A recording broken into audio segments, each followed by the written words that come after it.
My name is Charlie McGrath. I'm the founder of WideAwakeNews.com and a host on the Rinse Radio Network. You deserve to know where we are in this country right now, what we're facing. A lot of people think they're going to go out and make a decision tomorrow that's going to change the direction of the country. We're going to have Romney come in and fix the economy and turn things around, and we're going to have Obama stay in there, run the course, and things are going to get better by the end of his second term. Understand.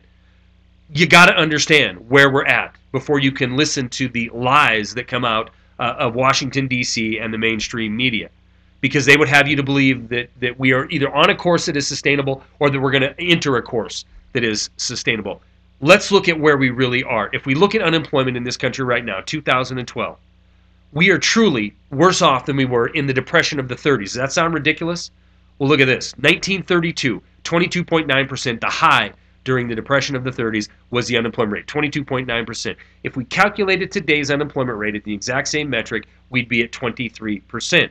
If you're an 18-year-old and under, for you to pay off the national debt of this country, since we're leaving this all to you, is $218,676 per person.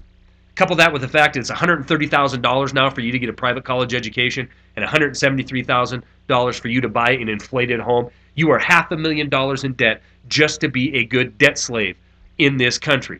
The GM bailout that's being touted as this massive success. We're still on the hook for $40+ billion, but that doesn't stop Evercore Partners, a group that was hired to find a buyer for General Motors, from reaping a $40+ million fee for finding a buyer, you and I. And they did such a good job, they received a $17 million success bonus.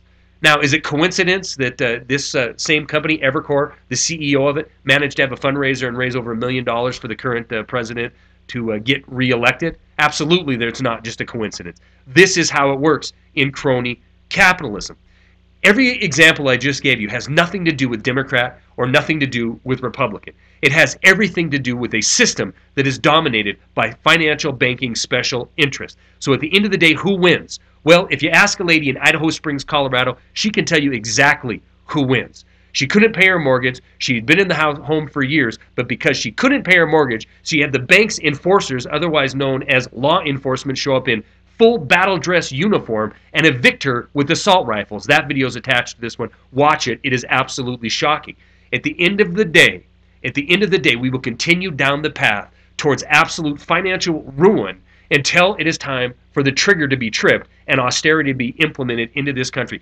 If you think it can't happen here, it is time to wake up and realize it isn't just Zimbabwe, it isn't just Argentina, it isn't just Greece, it isn't just Italy. It is coming here. It is 100% inevitable. Romney's not going to grow us out of it. Obama's not going to steer us through it. We are going off this cliff, and it is by design. The financial super elite will be sitting there debt-free because it's been put onto you, ready to swoop in and take it all for pennies on the dollar.